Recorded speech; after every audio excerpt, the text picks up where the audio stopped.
this special meeting of the Paducah Independent Board of Education to order. Madam Secretary, would you call the roll, please? Dr. Koji? Here. Ms. Hancock? Here. Ms. Howard? Here. Dr. Hudson? Here. Dr. Levine? Here. Is there a motion to approve today's agenda? I so move. There's a motion. Is there a second? I'll second. There's a motion and a second. Are there any questions from the board? Call the roll, please. Dr. Koji? Yes. Ms. Hancock? Yes. Ms. Howard? Yes. Dr. Hudson? Yes. Dr. Levine? Yes. Everyone, please stand for the Pledge of Allegiance. I pledge allegiance to the flag of the United States of America and to the republic for which it stands, one nation, under God, indivisible, with liberty and justice for all. The first item on our agenda is a KEAC Deeper Learning Grant. The superintendent recommends that the Paducah Board of Education approve the participation in the Kentucky Association of Educational Cooperative Deeper Learning Grant for $47,864. Is there a motion to approve participation in this grant? I'll make a motion, we approve KEAC Deeper Learning Grant. Is there a second? I'll second. There's a motion and a second. Are there any questions from the board or comments from the superintendent? Just would add that the part of this grant requires 67% of this to be into supplements for our employees. So we'll pass some supplements probably the second meeting this month relative to some of the work. It's for some of the lead teachers, TNTP work, also inquiry-based or problem-based learning, just anything that covers deeper learning work. So excited to have this as a part of that. Any questions from the board? Call the roll, please. Dr. Koji? Yes. Ms. Hancock? Yes. Ms. Howard? Yes. Dr. Hudson? Yes. Dr. Levine? Yes. Item 3.2, bid package Paducah Head Start, BG 20-236.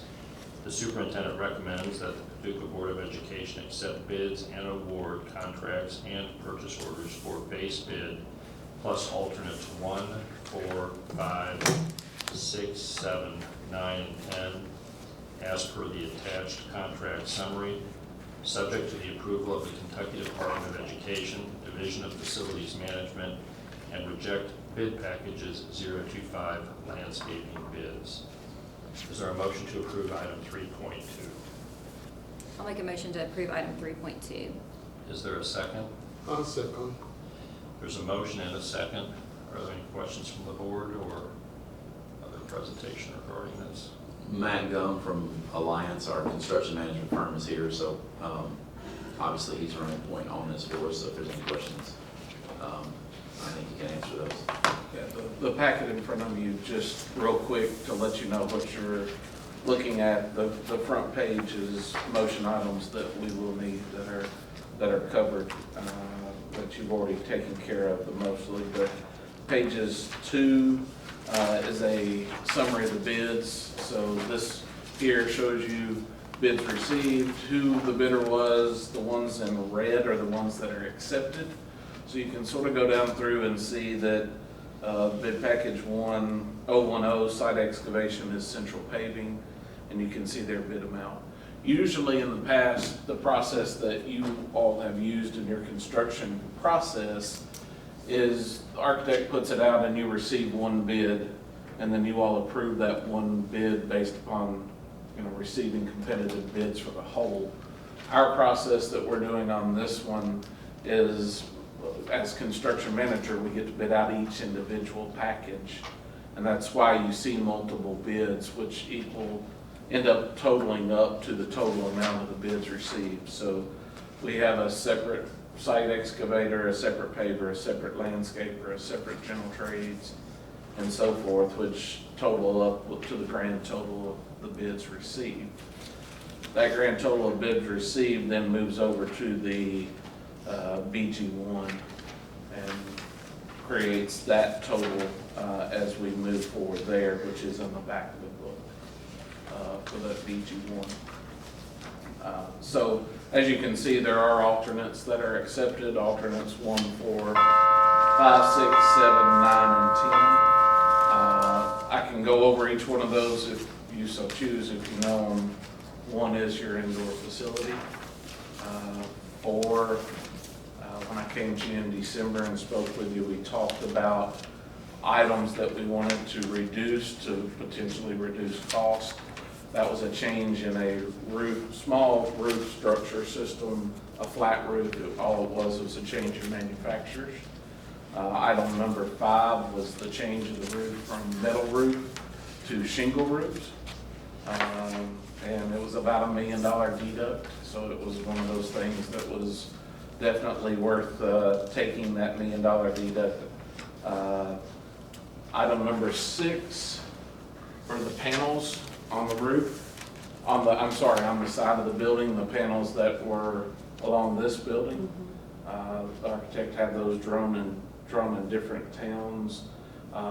It was $100,000 not to use those panels and to use brick in those instead.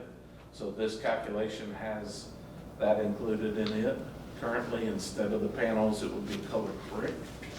And then items number 7 and 9 were items that were just preferred, items that were no cost change. And then item 10 is a right-of-way work for the roadway at the turning lanes. So that has to be separate for the city to show that. So most of this is true housekeeping items, just to make sure that you all, at the end of this day, approve them. We're rejecting the landscaping as was in the motion. We can do that at a later date, so there's no reason to do that now. Authorize the CM to execute the department change order, purchase order forms, which is just this form that'll allow you to buy all these materials out and save the sales tax savings on those. I'm sorry for interrupting. When you say item 7 and 9, I don't see any number here. Number 7 and 9, on the fold-out spreadsheet here, Very back, I think. if you hold those out, you can see along the top, you see alternates number 7. In the purple, you'll see alternates 1, 4, 5, 6, 7, and 9, and they're all across the top there. So I know that's very small print, but to get it on this page. But I'm here to answer any questions that you may have about the process or the bids received or any of the items that are on there that I could help you read and decipher. I know it's a building challenging to build cost-wise right now because of escalation in costs over the last year. The $1 million roof savings is obviously very significant. The advantage to the metal roof would be many years before the longevity is twice as long as a Yeah, shingle roof. you, as we discussed, your roof shingles will have usually a 30 to 40 year life. 25 is probably a better number to use, but get there. Your metal roof is more in the 40, 50, 60 year life of the building. So a double is a good rule of thumb to use, but as it related to this project and the numbers that we saw, it was sort of a no-brainer on our end as it relates to the cost. And as we discussed previously, where the building sits and being on that lot and being a residential type of lot of what was there before and what is still there. There's still some residential houses on there. Felt like even the shingles and even the different colored brick instead of the panels were a good idea for the setting. So, and that's just conversations that we've had through the last probably 3 weeks since we received bids on how to do that.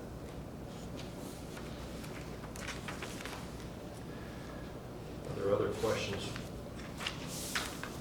from the board? All I would add is in the past, this is the type of work a general contractor, what we have our construction manager do is kind of general contractor works with all the subcontractors, puts a number together. In this process, the Kentucky Department of Education recommend we follow based on the grant life cycle for the Head Start building that ends, that money runs out in February 28th next year.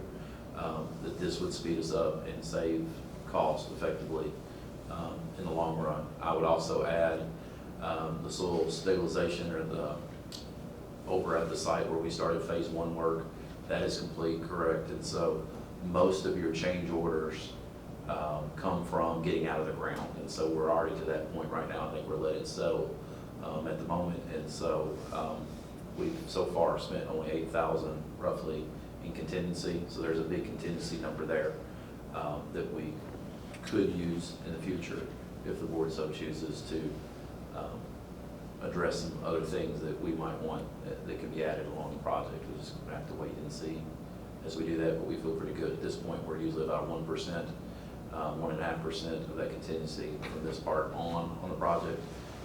And the state requires us to put 5% in the BG1. So, and if that money's not used, then it's restricted, and we can move that to another project, or we, the board, can vote to unrestrict that and put that cash back into our general fund. So we're in a good spot with that, but we definitely have seen costs increase through COVID that you've heard about. I think we've also been impacted due to inflation from the Ukrainian war. We had advocated, along with 9 other districts, for a appropriation through the General Assembly to help us not have to use as much local money and bonding potential to do this project. We were not successful, along with the other 9 districts with that. They chose to fund some other stuff. But we've spent a lot of nights on the phone talking to legislators, and I know you all have emailed. So there's another grant cycle, another General Assembly meeting next year while this project's still going on. So it doesn't mean we can't come back and ask again. But I'm excited to be in this situation today relative to the impact. This is, you know, you've heard me say this. It's 50 years of 320 spots for preschool students, our children. We know how important early childhood education is.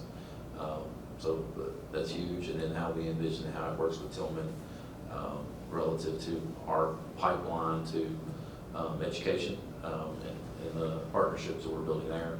And then I definitely see that being a child care center for this building when we do Skills Uplift at night. Hopefully next June 2023, relative to being able to provide daycare services while people are, you know, adults are doing Skills Uplift, whether it's welding or, you know, the collaboration we have with in the tech industry with, and I'm going blank, Sprocket. Yeah. So, and those additional things we'll build out. So, very fortunate to be in this situation, even though costs have escalated to be able to do this for children. Other questions for Dr. Shiver or for Mr. Young for the board?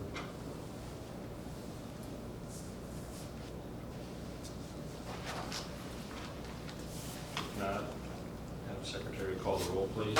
Dr. Koji? Yes. Ms. Hancock? Yes. Ms. Howard? Yes. Dr. Hudson? Yes. Dr. LeBoon? Yes. Item 3.3, revised BG1 document, Paducah Head Start Project, BG 20-236. The superintendent recommends that the Paducah Board of Education approve the revised BG1 for the new Paducah Head Start building and authorize superintendent, financial officer, and chairman to execute and approve purchase order summary and authorize superintendent, construction manager, and architect to execute. Is there a motion to approve item 3.3? I'll make a motion we approve item 3.3, revised BG1 document for the Paducah Head Start project. Is there a second? I'll second. There's a motion and a second. Are there any questions from the board? Call the roll, please. Dr. Koji? Yes. Ms. Hancock? Yes. Ms. Howard? Yes. Dr. Hudson? Yes. Dr. LeBoon? Yes. Excuse me. Item 3.4, payment to contractors, PTHS football field, artificial turf, and track, BG 22-297. The superintendent recommends that the Paducah Board of Education approve the following payment to contractors for the PTHS football field, artificial turf, and track project, Helos for design services, $35,251. Is there a motion from the board to approve item 3.4? I make a motion we approve item 3.4. There's a motion, is there a second? I'll second. There's a motion and a second. Are there any questions from the board? When is this going to be completed? That is a great question. We're pushing for mid-July, relative to that, the dead period ends.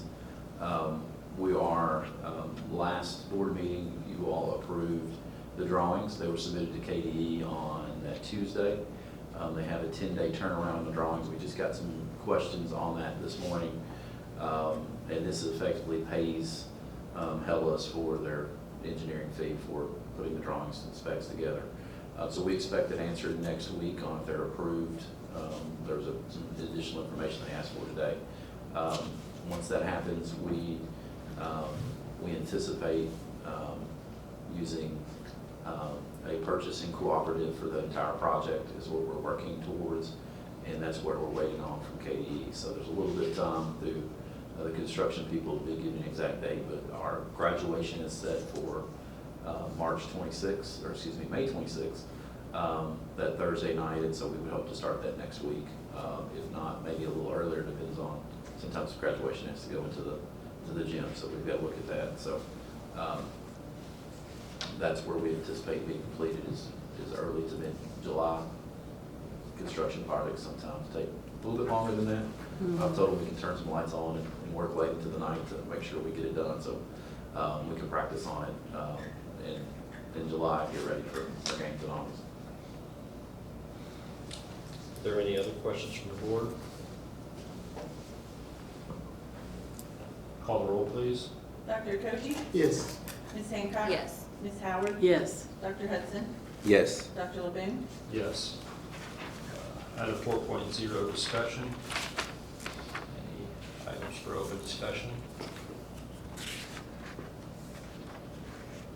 Hearing none, is there a motion to adjourn?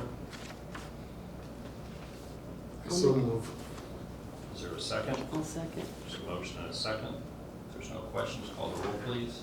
Dr. Koji? Yes. Ms. Hancock? Yes. Ms. Howard? Yes. Dr. Hudson? Yes. Dr. LeBoon? Yes.